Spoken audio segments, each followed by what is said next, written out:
Quick, if I say Tony Stark, what image pops into your head? What about Thor, Black Widow, Steve Rogers? Right, you're definitely picturing the actors who have brought these comic roles to life. It shows just how perfect a lot of these Marvel castings have been. But how exactly did these actors score their iconic gigs? How hard did Jon Favreau have to fight for Robert Downey Jr.? Did a different Hemsworth almost get the part? All that and more coming your way right now.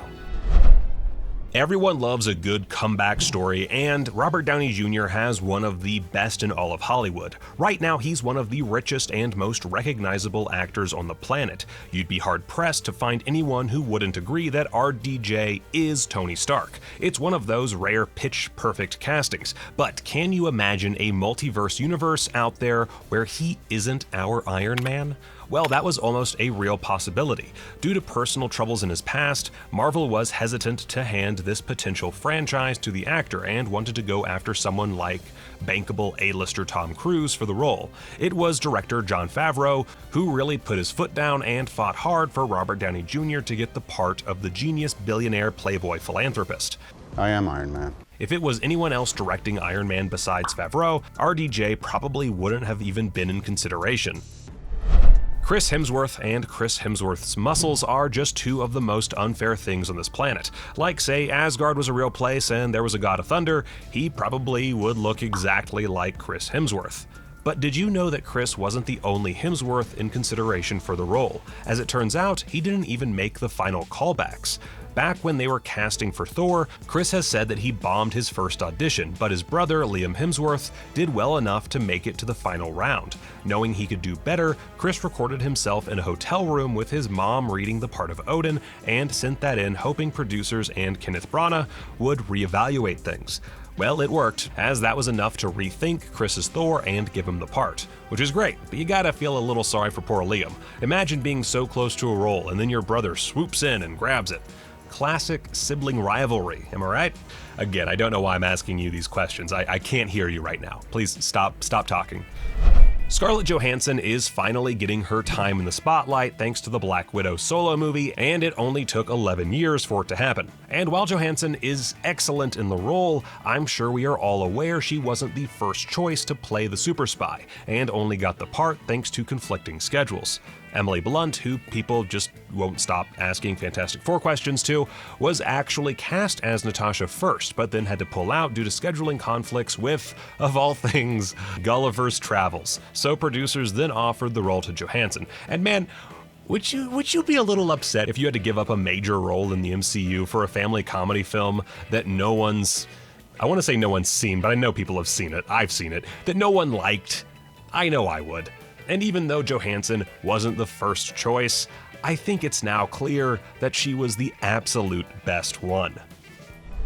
Chris Evans has always been a little hesitant around committing to the MCU. He famously was able to negotiate a 6-picture contract instead of the standard Marvel 9-picture deal. So it shouldn't be surprising that he was a little on the fence about taking the Steve Rogers role in the first place. Yeah, you heard that right. He almost outright said no. Evans was on a phone call with his mom saying how he was worried about taking on such a big role and the recognizability that would come from it. And his mom did what any good mother would do and told him to shut up and pick up the shield.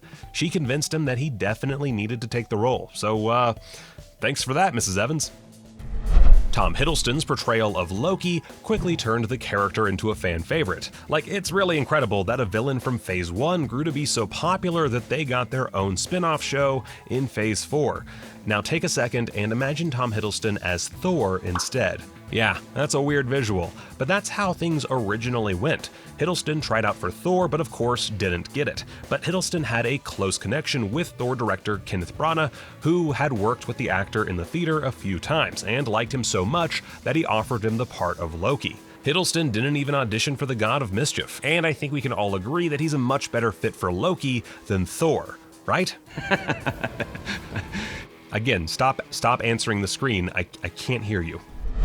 Spider-Man in the MCU was perhaps the hardest character to cast in the sprawling franchise. It was already a bit controversial that we had gone through 2 other Spider-Man in like 14 years, so there was a lot of pressure to just get the right actor for the part. Well, enter Tom Holland. Or should I say, enter Tom Holland with a backflip. Over 7,000 actors auditioned for Spider-Man, but Holland was the one who stood out the most. One reason for that? Well, besides his charisma and talent, Holland has a background in gymnastics and dancing, so for his audition, he literally somersaulted into frame before starting. That was enough for Holland to catch the Russo brothers' eyes, and well, the rest is history. Moral of the story is, learn to master the front flip, kids. Just because you audition for Marvel and don't get the role doesn't mean you won't get a part down the line. That's what happened with the late great Chadwick Boseman and the Black Panther role. Boseman had previously auditioned for Drax the Destroyer in Guardians of the Galaxy, and while it was a good audition, everyone agreed that Boseman was a bit too regal and a bit too kingly for the role.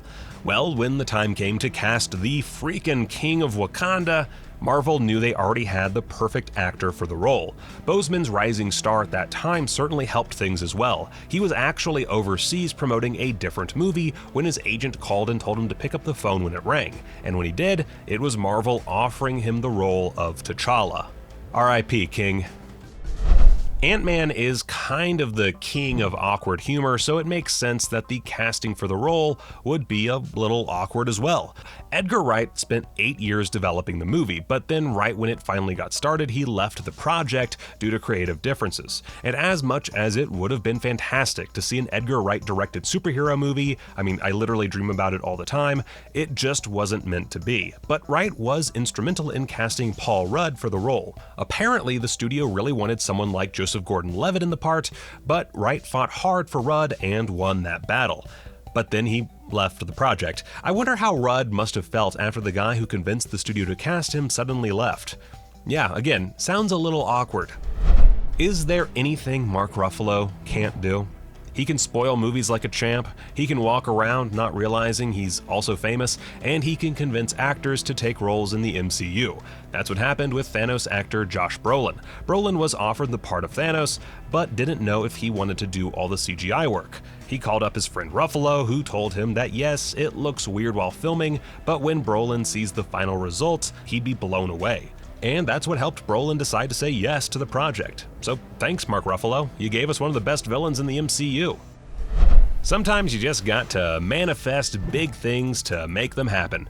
Elizabeth Olsen is a huge Star Wars fan. And in the mid-2010s, she realized she wanted to do some bigger things. Olsen felt like she was being typecast in smaller independent films and wanted to do some larger, blockbuster-esque projects. So being a massive Star Wars fan, she told her agents that she wanted to do Star Wars-type stuff. And that's how the role of Wanda Maximoff popped up on her radar. So it's not quite Star Wars, but I think the MCU is an even better consolation prize. Considering where that trilogy went, I think she's okay. Like, I'm happy Olsen is Scarlet Witch rather than Olsen being Rey or something, right? Because, like, you know, that third movie. Oh, here's a fun fact. Sebastian Stan actually auditioned for Captain America, but of course didn't get it and got Bucky Barnes instead. Which might seem like a downgrade, but then again, who's the one with more of an MCU future? Ha! Checkmate, Chris Evans.